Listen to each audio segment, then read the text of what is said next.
You ask Tiger to solve. This deals with linear equations with one unknown. The final result is y equals -9. Let's solve it step by step.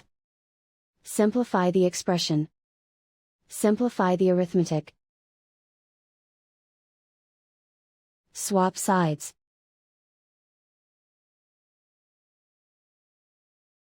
Group all constants on the right side of the equation.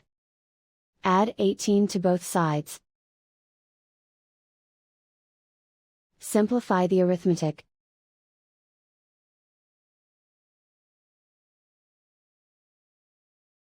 Isolate the y. Divide both sides by 6. Simplify the fraction. Find the greatest common factor of the numerator and denominator.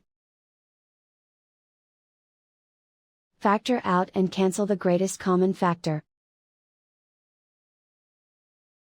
And so the final result is y equals -9.